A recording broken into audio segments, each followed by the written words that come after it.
नमस्कार, मैं नेहा मोदी। अब वक्त हो चला है प्राइम टाइम बुलेटिन का। सबसे पहले नजर डालते हैं आज की टॉप हेडलाइंस पर।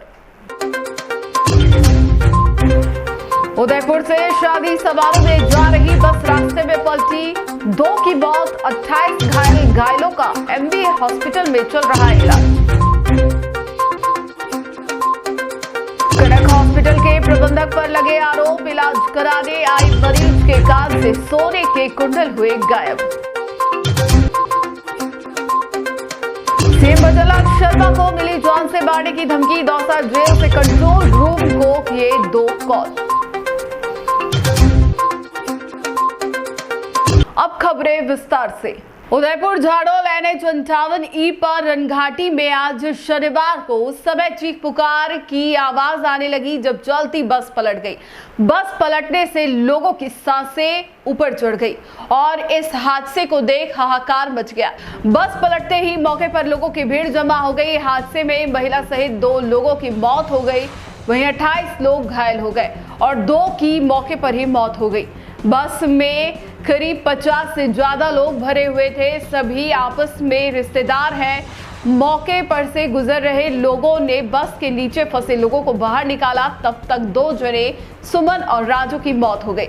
बस पलटने की सूचना मिलते ही बाघपुरा थाना पुलिस मौके पर पहुंची और घायलों को झाड़ोल हॉस्पिटल पहुंचाया और गंभीर घायलों को उदयपुर के एमबी अस्पताल भिजवाया। एमबी अस्पताल में घायलों के परिजन पहुंच गए और अस्पताल में परिजनों के रोने और चीखने के आवाज से हॉस्पिटल गूंज उठा।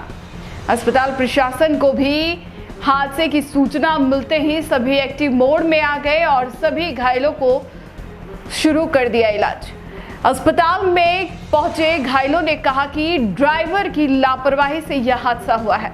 हम आपको बता दें कि बस में सवार लोग देवारी से झाड़ोल के बदराना जा रहे थे। एक दिन पहले बदराना निवासी जगदीश वेद की शादी देवारी में पूजा वेद से हुई थी। वहीं आज शनिवार सुबह लड़के पक्ष का बदराना में रिसेप्शन कार्यक्रम था। उसी में शामिल होने बस में लड़की पक्ष के लोग गए थे।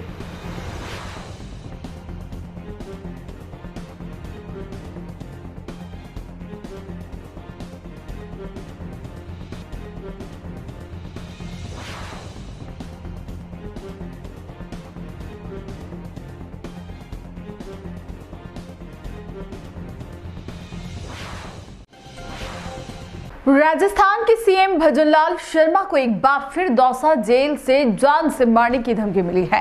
7 महीने में यह दूसरी बार है जब दौसा जेल से सीएम को धमकी भरा कॉल गया है। मामला देर रात करीब 12:45 का है। आरोपी ने शाहबाग स्थित सेंट्रल जेल से जयपुर पुलिस कंट्रोल रूम को कॉल कर कहा, आज रात 12 बजे से पहले मार दूंगा। इधर घटना की जानकारी मिलने के बाद एएसपी गुरु शरण राव और नागर डीएसपी चारुल गुप्ता मौके पर पहुंचे। बताया जा रहा है कि पॉक्सो के आरोपी ने 2 कॉल किए थे। प्रारंभिक जानकारी में सामने आया कि पॉक्सो के मामले में बंद आरोपी ने 12:45 से लेकर 12:55 के बीच 10 मिनट में 2 कॉल किए। आरोपी ने जेल से जयपुर पुलिस कंट्रोल रूम को कॉल किया। कॉल कर कहा कि सीएम को आज रात शनिवार 12 बजे से पहले जान से मार दूंगा। कंट्रोल रूम पर धमकी भरे कॉल के बाद पुलिस अधिकारी भी हरकत में आ गए। इसकी सूचना दौसा पुलिस को दी गई। एएसपी और डीएसपी के साथ पापदड़ा और नांगल थाने की पुलिस जेल में पहुंची और सर्च अभियान चलाया। बताया जा रहा है कि कुछ कैदियों के पास मोबाइल भी मिले हैं। उदयपुर में देहात और शहर कांग्रेस की ओर से शनिवार को कलेक्ट्री के बाहर प्रदर्शन किया। कांग्रेसियों ने हाथों में तख्तियां लेकर कलेक्ट्री पहुंचे और मंत्री अविनाश गहलोत हाय हाय के नारे लगाते हुए प्रदर्शन किया। दरअसल राजस्थान विधानसभा में मंत्री अविनाश गहलोत के द्वारा इंदिरा गांधी को दादी कहे जाने पर कांग्रेसी भड़क गए और कांग्रेसियों के तरफ से पूरे प्रदेश में प्रदर्शन शुरू हो गया। विधानसभा में मंत्री द्वारा इंदिरा गांधी को दादी बोलने के कांग्रेसियों ने पूर्व प्रधानमंत्री का अपमान बताते हुए जमकर बवाल किया गया। इसी के चलते कांग्रेसियों ने प्रदर्शन कर जिला कलेक्टर को ज्ञापन सौंपा। दरअसल ये पूरा हंगामा राजस्थान विधानसभा में बीजेपी की तरफ से दिए गए एक बयान पर हुआ है। विधानसभा की कार्रवाई के दौरान मंत्री अविनाश गहलोत ने पूर्व प्रधानमंत्री इंदिरा गांधी को दादी कह दिया। प्रश्नकाल के दौरान कामकाजी महिलाओं के लिए छात्रावास संबंधी प्रश्न का उत्तर देते समय विपक्ष की ओर इशारा करते हुए कहा, 2023-24 के बजट में भी आपने हर बार की तरह अपनी दादी इंदिरा गांधी के नाम पर इस योजना का नाम रखा था।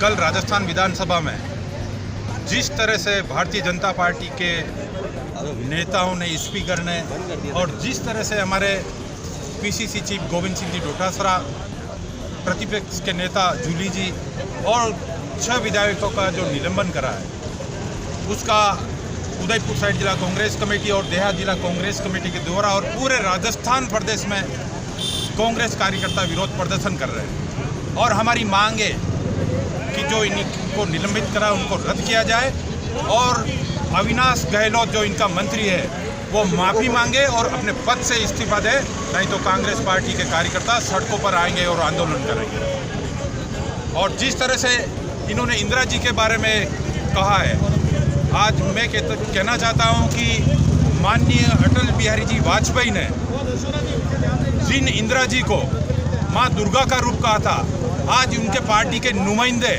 वो इंदिरा जी का अपमान कर रहे हैं। ये मोदी सरकार की जो तानाशाही है, ये भजनलाल सरकार की, पड़ची सरकार की तानाशाही है, ये कभी कांग्रेस के कार्यकर्ता बर्दाश्त नहीं करेंगे। कल की जो घटना हुई वो इतिहास में याद रखा जाएगा और इस तरह से कांग्रेस के विधायकों ने मांग रखी, उनको मतलब हमारे नेता प्रतिपक्ष को बोलने नहीं दिया, इस तरह की जो गुंडागिरी से कर रहे हैं और हमारे विधायकों को निलंबित किया है, हम उनकी पूरी भर्त्सना करते हैं। और जिस तरह से इंदिरा जी की जो बात करते हैं, आप लोग सब सुनते हैं, इंदिरा जी हमारे देश पे नहीं पूरे राष्ट्र के अंदर में मानी हुई एक नेता थी। उन्होंने 36 गोलियां खाई और आज ये बीजेपी वाले आपके सामने अभी मोदी जी इलेक्शन में आए थे, हम हरियाणा जैसे डीजल की रेटें कर देंगे, जैसे झूठे आदमी है ये, न तो किसी का काम करते हैं और न किसी को सुनते हैं। आज हमारे राजस्थान के अंदर में लोग त्राई मच रही है, न तो ठेकेदार का कोई पेमेंट हो रहा है, न कोई काम हो रहा है, न इन्होंने कोई काम किया है।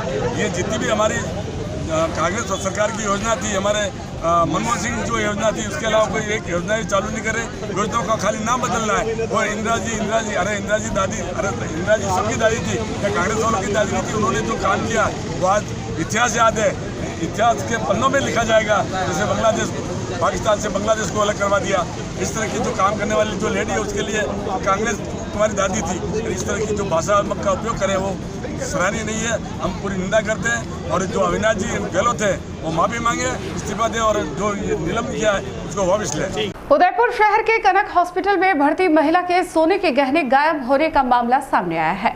दरअसल सलुम्बर सराड़ा निवासी डाया राम ने अपनी मां डोली बाई को पैर की हड्डी टूटने पर कनक हॉस्पिटल में इलाज के लिए लाए थे।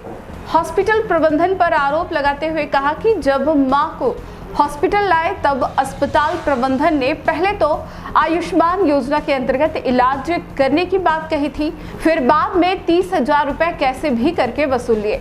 उन्होंने आरोप लगाते हुए कहा कि उनकी मां का ऑपरेशन के लिए ले जाया गया, तब मां के सभी गहने खोल कर दिए थे, लेकिन कान में पहले 6 कुंडल लॉक होने की वजह से नहीं खुल पाए।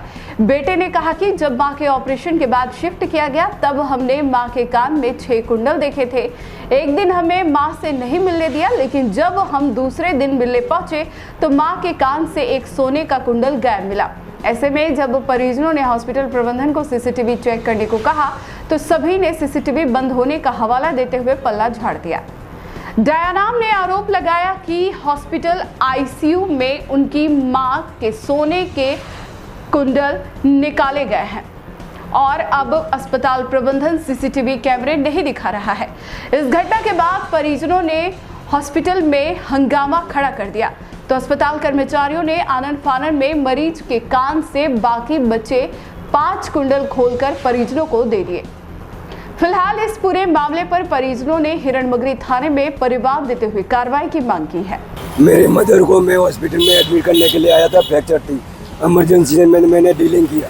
डीलिंग में मेरे से 30,000 रुपया अलग लेने के लिए बोला और आयुष्मान भारत का कार्ड लगाएंगे उसका भी पैसा मेरे को बोला। जब तक मेरा पेशेंट सीरियस था मैंने एस्केप कर लिया। फिर बाद में मेरा ऑपरेशन का हमने प्रोसेस किया। प्रोसेस करने के बाद में मदर का ऑपरेशन 6 बजे ऑपरेशन थिएटर में ले गए, ऑपरेशन किया। बाद में जब उनको वापस ओपीडी में ले गए तब मेरे मतलब मदर के कान के गहने हैं ना, वो कान के मैंने नहीं निकाले थे, बाकी के गहने मेरे को दिए थे। देने के बाद में रात को ओपीडी से एक कान का गहना गायब हो गया था। गायब होने के बाद में मुझे सुबह 10 बजे मालूम पड़ा, तब 10 बजे गहना नहीं था। तो दूसरे दिन 5 जो गहने थे वो भी मेरे को निकाल के और मेरे एक पर्ची पे साइन करके दे ये भी गायब हो सकते हैं, ऐसा बोल के मेरे को 5 का वापस दे दिया। और बाकी के लिए हम प्रोसेस करेंगे, आपका मिल जाएगा तो हम बताएंगे, सीसी कैमरा बताएंगे, ये बताएंगे, जबकि इनके सीसी कैमरे भी बंद है और मुझे किसी प्रकार का कोई डीलिंग नहीं किया है। आपने बोला सीसीटीवी देखने के लिए? हाँ बोला, मेरे को नहीं दिया। मेरे को आज फोटो दिए, 2 फोटो सीसी कैमरा का नहीं दिया। क्यों नहीं दे रहे? नहीं दे रहे, मेरे सीसी कैमरे बंद है ऐसा बता रहे। तो क्या आईसीयू से गायब हुए? हाँ आईसीयू में से गायब हुए और दूसरे दिन मेरे को 5 दिए थे वापस। उनको ये भी भरोसा था ये भी चोरी हो जाए। अखिल भारतीय वरिष्ठ नागरिक महासंघ के 22वें राष्ट्रीय सम्मेलन MLSU के विवेकानंद सभागार में शुरू हुआ। इस सम्मेलन में मुख्य अतिथि राज्यपाल हरिभाऊ बागड़े थे। इस सम्मेलन में देश भर से महासंघ के प्रतिनिधि और नेपाल से भी कई प्रतिभागियों ने भाग लिया। इस सम्मेलन में राज्यपाल हरिभाऊ बागड़े ने कहा कि भारत में टैलेंट की कमी नहीं है, यहाँ पर टैलेंट बनाने की कई फैक्ट्रियां हैं। राज्यपाल ने कहा कि हमारी परंपरा और संस्कृति बची रहे और इसके लिए हमें पहले वर्ग से ही मेहनत करानी होगी। उन्होंने कहा कि राजस्थान धार्मिक स्टेट है। राज्यपाल आज उदयपुर के मोहनलाल सुखाड़िया विश्वविद्यालय के विवेकानंद सभागार में महाराणा प्रताप वरिष्ठ नागरिक संस्थान की ओर से आयोजित अखिल भारतीय नागरिक परिसंघ का 2 दिवसीय राष्ट्रीय सम्मेलन के शुभारंभ करने के बाद संबोधित कर रहे थे। राज्यपाल ने कहा कि हमारे देश की परंपरा को आक्रमणकारियों ने भुला दी है। उन्होंने हमारा शोषण किया था। हमारा देश सोने की चिड़िया था। शिक्षा नीति देने वाले मुकाले जब भारत से उनके वहां गया तब उनके वहां भाजपा में कहा कि मैं पूरे भारत में घूमकर आया हूं, कहीं भी एक चोर नहीं मिला।